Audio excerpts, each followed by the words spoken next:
Hello students, today we are going to take the more information about law of variable proportion or the law of diminishing marginal product. This is a very important question for your exam purpose. It will be asked for 6 marks.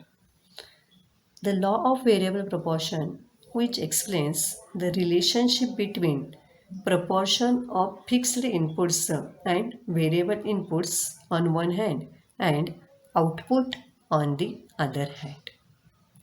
Means in the short period, if a firm wants to expand its production, then a firm can hold one factor fixed and keep increasing the other factor. As a result, the proportion between fixed and variable factors gets changed. Means in the short period, if a firm wants to increase its production or expand its output, then firm can hold a one factor fixed. Students, you know there are the four factors of the production: land, labor, capital or organization. Within these factors, if the firm wants to expand its production, a firm can hold a one factor fixed and keep increasing the other factors of the production. Then what is the result? The result is the proportion between the fixed and the variable factors gets changed. And this situation we call the law of variable proportion. Here there are some assumptions of the law of variable proportion. First one, we assume here the technology remain constant, means it is not changed.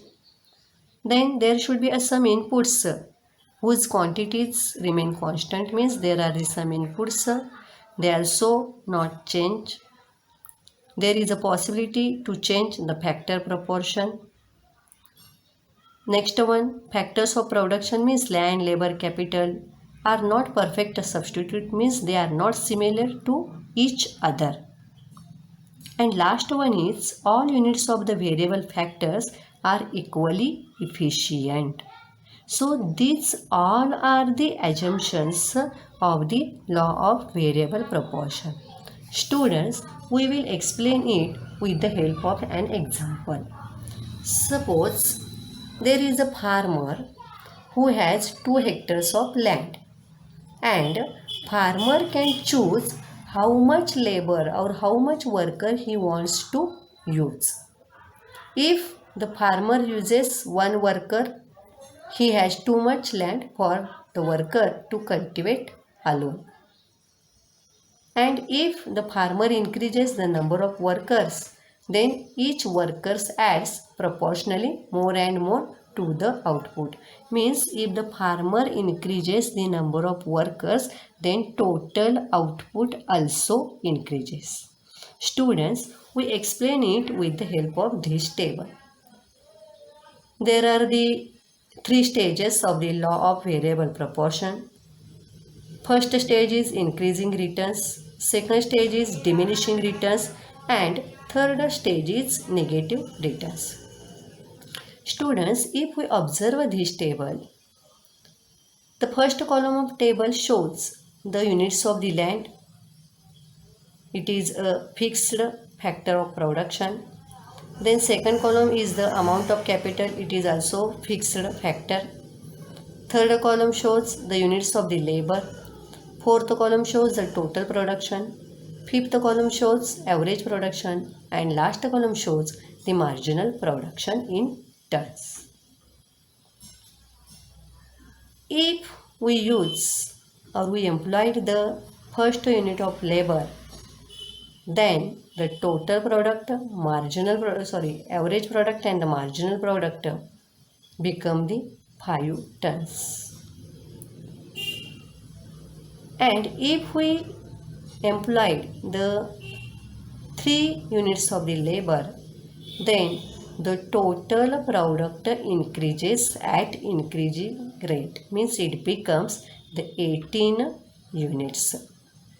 And average product also increases and marginal product also increases.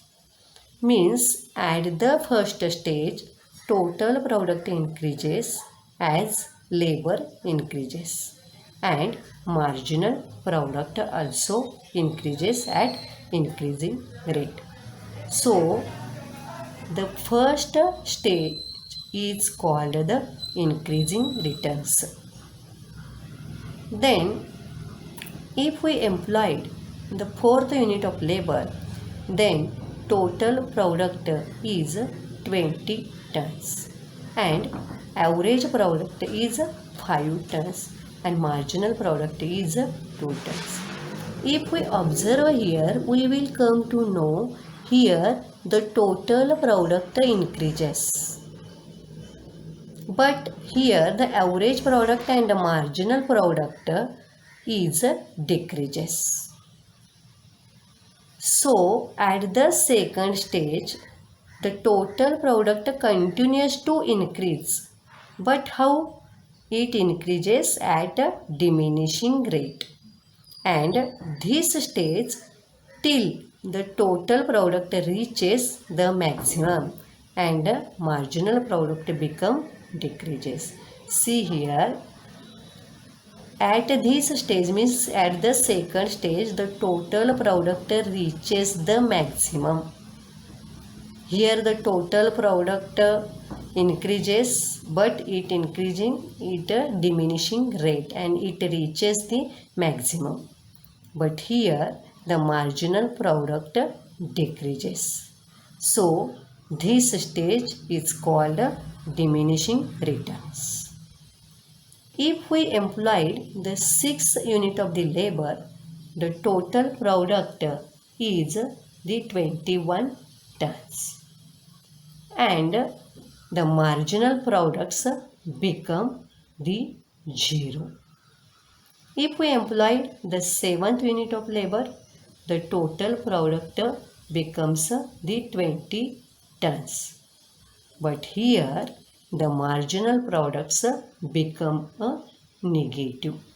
Means at the third stage total product starts declining. See here, at the third stage the total product starts decreasing and marginal product becomes negative. So this stage is the negative returns. Students, we explain it with the help of the diagram. See here, in the diagram, on the OX axis we represents the units of the labor and OY axis we represents the total product, marginal product and average product. TP is the total product curve, AP is the average product curve and MP is the marginal product curve. Here total product from the point of the origin means from the point of the O to the point R, the slope of the total curve is increases at increasing rate. See here, from the origin the slope of the total product curve is increases at increasing rate. It is the first stage. And here at the first stage the average product curve and the marginal product curve also increases. Means here if we observe, we will come to know the average product curve rises, but it throughout remains below the marginal product curve. The average product is below the marginal product curve at the first stage. In the second stage, the marginal product and the average product of the variable factor, and they are the diminishing, means they are the decreasing. Both curve are the decreasing, but they are the positive. And at the second stage total curve increases until it reaches the maximum at the point T, and here the second stage end. Means at the second stage the total curve increases at its maximum point. And in the Third stage, total curve. If you observe, the slope of the total curve is downward from the point T, and here the marginal product curve falls at the point U. Then it becomes negative and it moves below the x-axis at the third stage. So students, this is all about the law of variable proportion. Thank you.